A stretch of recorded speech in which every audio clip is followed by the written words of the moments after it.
মণি নদী, সুন্দরিকা, দ্বারকা নদী ও পিয়ালি নদীর ওপর 3টে সেতু করা হচ্ছে, যার জন্য 40 কোটি টাকা খরচ হচ্ছে। এর আগেও আপনারা জানেন হাতানিয়া দোয়ানিয়া নদীর ওপর সেতু, চেমাগুড়ি নদীর ওপর সেতু, ব্রিজ, পাথর প্রতিমা ব্লকে গঙ্গা সেতু, অনেক কিছু হয়ে গেছে। আর মুড়িগঙ্গা তো আমি আপনাদের আগেই বলেছি, গঙ্গাসাগরের টেন্ডার হয়ে গেছে, ডিপিআর হয়ে গেছে। রাজ্য সরকারের থেকে আমরা 1,500 কোটি টাকা অলরেডি রেখেছি এই পারপাসে। আমরা আজকে উদ্বোধন হয়েছে পাথর প্রতিমা গোসাবার নামখানা ব্লকে 12টি জেটি। এর জন্য খরচ পড়েছে 55 কোটি টাকা। পাথর প্রতিমা ব্লকের চালতা দুনিয়া,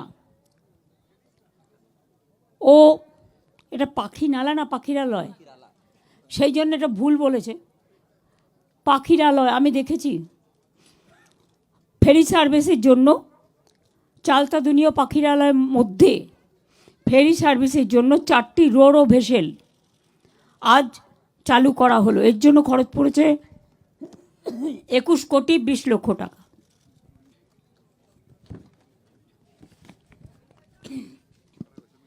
এছাড়াও এলাকা জুড়ে অনেক জেটি, স্বাস্থ্যকেন্দ্র, মাল্টিপারপাস রেস্কিউ শেল্টার, ক্যানিং বাস টার্মিনাসের আপগ্রেডেশনের মতো অনেক শুভ সূচনাও আজকে হলো। আমি সবাইকে অভিনন্দন জানাচ্ছি যে এই কাজগুলো করবার জন্য। এছাড়াও আমি আপনাদের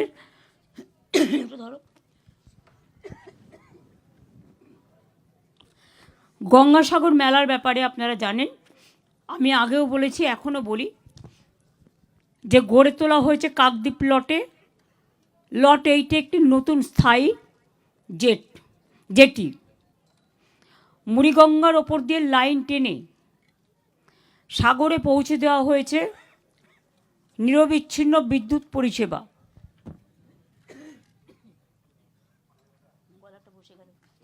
আইন শৃঙ্খলা রক্ষা করার জন্য সুন্দরবন পুলিশ জেলা, নতুন গঙ্গাসাগর কোস্টাল থানা এবং কাকদ্বীপে নতুন হারউড পয়েন্টে কোস্টাল থানা।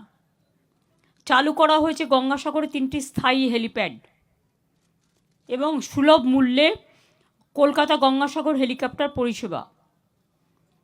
এছাড়াও দরকারে কোনো অসুস্থ মানুষকে এয়ার অ্যাম্বুলেন্স পরিষেবাও গঙ্গাসাগরের মেলার জন্য দেওয়া হবে। গড়ে তোলা হয়েছে কচুবেড়িয়া ও কাকদ্বীপের লট 8-এ 2টো ওয়েলকাম গেট। গঙ্গাসাগর পর্যটক নিবাস নবরূপে সুসজ্জিত করে চালু করা হয়েছে। মুড়িগঙ্গায় ড্রেজিং করে গঙ্গার গভীরতা বাড়ানো হয়েছে, ফলে 20 ঘন্টা পর্যন্ত, অনেক সময় আপনারা জানেন ভাটা আসলে লঞ্চ তখন যেতে পারে না, লোককে ওয়েট করতে হয় 12 ঘন্টা 10 ঘন্টা, কিন্তু এখানে ড্রেজিং করে বাড়ানো হয়েছে যাতে 20 ঘন্টা পর্যন্ত লঞ্চে লোকে যাতায়াত করতে পারবে। 4 ঘন্টা তো কিছুই নয়, পেরিয়ে যাবে, কিন্তু 20 ঘন্টা 24 ঘন্টার মধ্যে লঞ্চ যাতায়াত করতে পারবে। তাছাড়াও এবারে মেলায় পুণ্যার্থীদের জন্য 2250টি সরকারি বাস, 250টি বেসরকারি বাস, 9টি বার্জ, 32টি ভেসেল, 100টি লঞ্চ ও 21টি জেটি ব্যবহার করা হবে।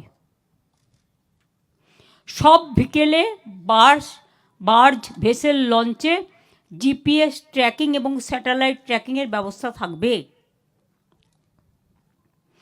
মুড়িগঙ্গায় কুয়াশার কারণে অনেক সময় বার্জ ভেসেল চলতে অসুবিধে হয়, তাই ফ্লাড লাইটের, যেহেতু এটা শীতকাল, ফগ লাইটের ব্যবস্থাও করা হয়েছে। বিদ্যুতের যে টাওয়ারগুলো আছে সেগুলোকেও ইলুমিনেট করে দেওয়া হয়েছে। কোনো অ্যাক্সিডেন্ট যাতে না হয় এবং বাই চান্স কিছু হয়ে গেলে সঙ্গে সঙ্গে সাহায্য করবার জন্য 2500 সিভিল ডিফেন্স ও অন্যান্য ভলেন্টিয়ার নিয়োগ করা হচ্ছে।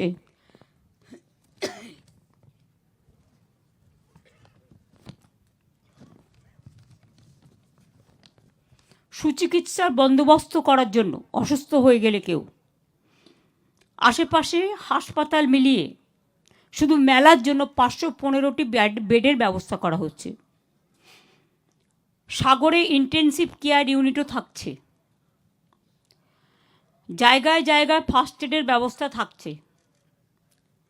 স্পেশালিটি ডাক্তার, পর্যাপ্ত পরিমাণে নার্স, প্যারামেডিক সব জায়গায় থাকছে। তাছাড়াও একটি এয়ার অ্যাম্বুলেন্স থাকবে, 4টি ওয়াটার অ্যাম্বুলেন্স থাকবে এবং 100টি অ্যাম্বুলেন্সের ব্যবস্থা, ক্রিটিক্যাল রোগীর জন্য গ্রিন করিডোরের ব্যবস্থা সবই করা হচ্ছে। পর্যাপ্ত পুলিশ থাকবে। আমার 5-6 জন প্রিন্সিপাল সেক্রেটারি এখানে থাকবেন 4-5 দিন। 12 তারিখ থেকে সব চলে আসবেন এবং 10 জন মিনিস্টারকে দায়িত্ব দেওয়া হয়েছে ভাগ করে। গঙ্গাসাগরে 4-5 জন থাকবে, বাদবাকি লট 8, কচুবেড়িয়া এসব জায়গায় থাকবেন এবং প্রিন্সিপাল সেক্রেটারিরাও প্রায় 10-12 জন এখানে থাকবেন। ডিএম তাদের গাইড করবে, ডিএমএসপিরা, কিন্তু তাদের সাথে কোঅর্ডিনেশন রাখার জন্য। এছাড়াও পুলিশের পক্ষ থেকে সুন্দরবন পুলিশ যেমন থাকবে, এখানকার ডিআইজি আকাশ থেকে শুরু করে, সুপ্রতিম থেকে শুরু করে, ডিআইজি থেকে শুরু করে, আইজি থেকে শুরু করে, কলকাতা পুলিশ, রাজ্য পুলিশ কোঅর্ডিনেশন করে তারাও সমস্ত নিজেরা কন্টিনিউয়াস যোগাযোগ রাখবে এবং 24x7 তারা হেল্পলাইনও চালাবে। লোকাল বিভিন্ন লাইন ডিপার্টমেন্টের অফিসাররা আছেন, তাদের ছাড়া আমাদের কাজ চলে না, তারাও থাকবেন এবং আমাদের কর্মীরাও থাকবেন। তীর্থযাত্রীদের সুবিধের জন্য বিভিন্ন ভাষায়, কারণ সারা ভারতবর্ষ থেকে আসে, বাংলা ভাষা, হিন্দি ভাষা, ইংরেজি ভাষা, উড়িয়া ভাষা, তামিল ভাষা, তেলেগু ভাষা, মারাঠি ভাষা ইত্যাদি পাবলিক অ্যাড্রেস সিস্টেম ও পাবলিক মেটেরিয়ালসও থাকবে। পাবলিসিটি মেটেরিয়াল, যাতে বুঝতে পারে কেউ কোথাও হারিয়ে গেলে কোথায় যাবে। এছাড়াও আমাদের লক্ষ্য eco friendly and green Gangasagar মেলা। পুরো মেলাকে প্লাস্টিক ফ্রি করার লক্ষ্যে পুণ্যার্থীদের পুজোর সামগ্রী নিয়ে যাওয়ার জন্য বায়ো ডিগ্রেডেবল ক্যারি ব্যাগ দেওয়া হবে। এটা কিন্তু অভিনব ব্যবস্থা, কেন্দ্রীয় সরকার 1 পয়সাও দেয় না।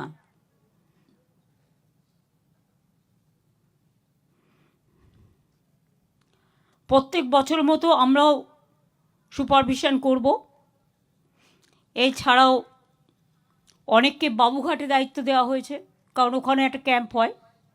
বাবুঘাট কমিটি হেল্প করবে। আমি 9 তারিখে যাব ওখানে বিকেলে। ওখানে অতীন ঘোষ, দেবাশিস সেন, কুমার, ওদের সব দায়িত্ব দেওয়া হয়েছে। লট 8-এ ববি, মন্টুরাম পাখিরা, দিলীপ মণ্ডল, নীলিমা মিস্ত্রি বিশাল, মানে জেলা পরিষদের সভাধিপতি, যোগরঞ্জন হালদার, বাপি হালদার, এরা সবাই থাকবে।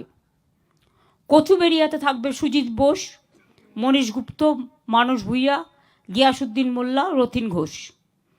এবং মেলা প্রাঙ্গণে থাকবে অরূপ বিশ্বাস, পুলক রায়, বঙ্কিম হাজরা, স্নেহাশিস চক্রবর্তী ও শুভাশিস চক্রবর্তী। আমরা এইভাবে ভাগ করে দিয়েছি।